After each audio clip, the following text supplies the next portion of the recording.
Hey Eagle fans, I'm Thomas Mott. Welcome into Philadelphia Eagles Now, and today let's go to answer some more mailbag questions. If you're a subscriber, you probably saw my post on the communities page on our YouTube channel asking for questions, and so that's why you should be subbed, the way you can see that. But if you asked a good question, more than likely it was polled for this video, and we'll start with the first one here saying, who is at fault for such a poor start? 1, Howie for drafting. 2, Doug for bad play calling. Or 3, Jim, I think it's Jim Schwartz, for bad play calling. I think there should be a little sub 1 for Carson Wentz's play has been a real problem right now in Philadelphia. But from your 3, the biggest issue right now is obviously Howie Roseman and his drafting. Howie Roseman, for as many studs as he finds in free agency, he does a very good job in free agency, at least, whether they turn out to be good or not, at least taking chances on players. Darius Slay this year, Javon Hargrave, he does a good job. He has struggled mightily, especially with first-round draft picks. Now, he's hit someone.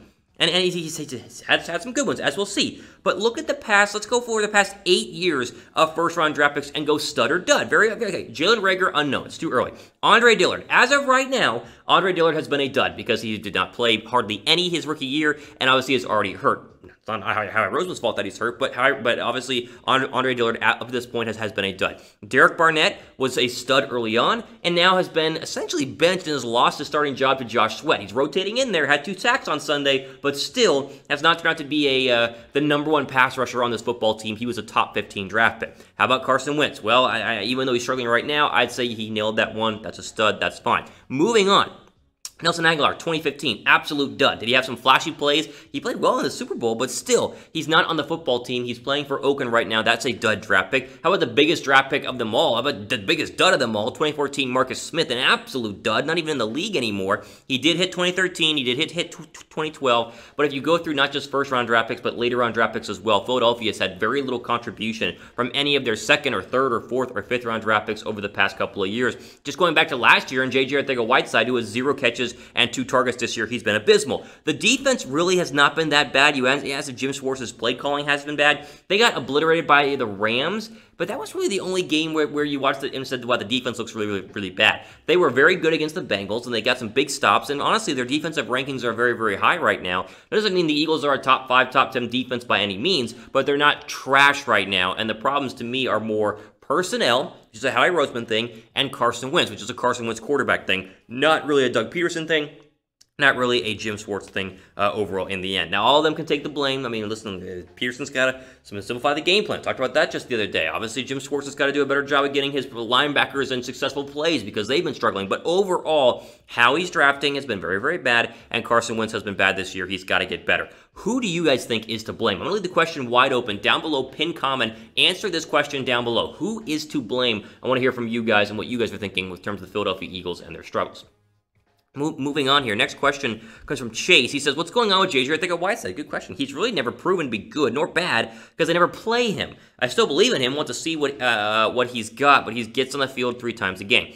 So the issue that happened this past week in the Bengals game is he had an injury pre-game, like he injured his hamstring or whatever it was on the field during warm-ups, and so they didn't utilize him as much as they wanted to. The problem with Arcega-Whiteside is even when they utilize him, Carson Wentz does not throw him the football, and he does not produce. 2019, he played in all 16 games. He had 22 targets and 10 catches. That's less than 50% catch rate, which is not good from a quarterback, trusting his wide receiver perspective. How about this year? 3 games. He has 2 targets and 0 catches. 2 targets and 0 catches. This is a second-round draft pick. Look this year at the second-round draft picks, Van Jefferson, Chase Claypool. There have been a ton of wide receivers this year who are actually competent level receivers compared to what we've got out of Arcega-Whiteside, which again, a second-round draft pick should be a very good player, and yet he's been absolutely trash. I think he's just a bust. I think the Eagles just, like we talked about earlier, Howie Roseman, bad drafting. Here's another one, Arcega-Whiteside, an absolute bust. He's proven nothing, and even though he doesn't on the football field that much, he had chances and was unable to lose or keep his starting job like to Greg Ward or even John Hightower, who's not been that good either. So right now, man, the wide receivers are really bad, and Arcega-Whiteside is probably the worst of them.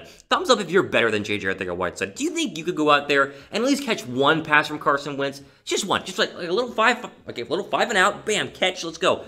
Goodness gracious, give this video 8 thumbs up just for the fact that Whiteside is trash and that you're probably a better wide receiver than he is. Moving on, Rod says, time to move on from Doug Pederson. Goodness gracious, no. No, it's not time to move on from Doug Pederson at all. It's time to move on from Howie Roseman if this season were to go in the tank. Because the question is, Will they fire? Really? Because, like, time to move on from Doug Pederson. The real question is, if they struggle this year, would you fire Doug Pederson? I would not. I would fire Howie Roseman.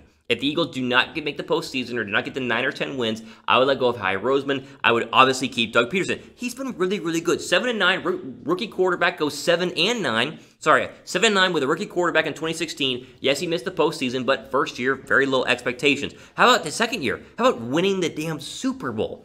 Pretty good, right? It's not bad, right? How about 2018? All the injuries. I mean, a ton of injuries, and they were a play away, a drop from Alshon Jeffrey away from going to back-to-back NFC title games. And then last year, Carson Wentz gets knocked out. They have no players on the outside, very little weapons, still 9-7, still won the division, and almost beat Russell Wilson in the wild card. So, no, this is not a Doug Pederson problem. Pederson's one of the top coaches and most respected coaches in the National Football League. He's dealing with a team that has confidence issues, a team that has player personnel issues, and an organization that has failed to give him really star young players to build around over the past couple of seasons. Now, Sunday's a big game, and they need to win this game. And we've talked about this. Here, a quick preview here. Eagles versus 49ers. Right now, the Niners are 7-point favorites. I think even though San Francisco on paper is a better football team, this could be a real gut check win for Philadelphia. It's perfect in terms of winning a lot of money betting on the underdog. So even though the Eagles, again, are 7-point underdogs, if you bet on them, you can win a ton of money. And you might as well do it with our best sponsor here on the program right now. It's BetUS. So chatsports.com/EaglesBet with the promo code EAGLES125 is your place and one-stop shop for all of your sports betting needs. Not just football, but also basketball, baseball, whatever you guys want to bet on. chatsports.com/EaglesBet. See the link down below me, so somewhere over here. And then also the promo code EAGLES125 gets you 125% deposit bonus whenever you first sign up, which would turn, looks like $100 into $225, which is a ton of money to go ahead and bet on the Eagles.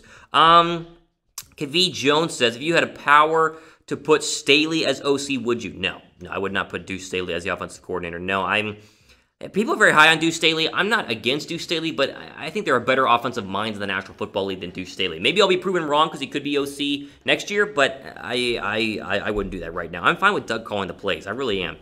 BL says, do you think the Eagles should go out and sign Allen Robinson to a cheap one-year deal since the Eagles starting 3 receivers are out, or are they okay with what they have to save cap space? So they're not okay with what they have. They would love to go out and make a deal for a wide receiver, but you mentioned cap space. That's the real problem. Robinson would be a perfect trade addition right now if the Eagles wanted to go ahead and improve the wide receiver core because he's a big target but also a deep threat, and so far, their big target Alshon Jeffrey has been injured, and their deep threat DeSean Jackson has been absolutely MIA, and he's now injured with a hamstring injury. So I would love Allen Robinson. I mean, he would easily come in here and be 50 times better than any wide receiver currently on the Eagles roster, minus a healthy Alshon Jeffrey, which we don't know when that is actually going to go ahead and happen. So if you wanted to trade for him, you could probably get him for a 3rd or a 4th round draft pick. A mock trade right here. You could go ahead and get Allen Robinson for a 3rd in 2021 and probably be happy. But the problem is he's on the final year of his deal, meaning you're either going to rent him for a year, or, really not even a full year, like a quarter of a year, or you have to go ahead and sign him to a long-term deal. He wants big superstar wide receiver money that's $14 to $18 million a year, and the Eagles do not have the money to do that because they are in cap hell, which I've talked about many, many times. They have the 2nd worst cap situation in the National Football League in 2021. They have no money next year. I mean, they're in the red. It is bad, in the red. They're not going to be able to go ahead and sign anybody, it seems, barring massive cuts and mega changes inside the Eagles' overall depth chart. So, yes, Robinson, great idea. Would love him. You go back to the Niners last year, they sent a 3rd-round draft pick for Emmanuel Sanders. Worked out pretty well. They went to the Super Bowl. Not saying Robinson gets you the Super Bowl, but he would help out. The problem is the money doesn't make sense, and I'm not a big fan on renting wide receivers. I'd rather keep a 3rd-round draft pick and spend it on a wide receiver who maybe or maybe not could turn out to be good. Who says no, though, on this trade? Like, if the Eagles did it, would you be okay with the 3rd-round draft pick for Allen Robinson? Let me know down below right now in the comments section. There you go. Ultimately, for today here on this mailbag video, trying to get your questions answered. There's a lot of blame going around, but Sunday's a massive game. If the Eagles were able to beat a very good 49er team on the road in front of the entire national audience, it's going to change the mind and hearts of a lot of Eagle fans, a lot of nationally placed media pundits at the same time, and so we'll see what happens on Sunday. Ultimately, for today here on Philadelphia Eagles Now, I'm your host, Thomas Mott, signing off for the rest of your day.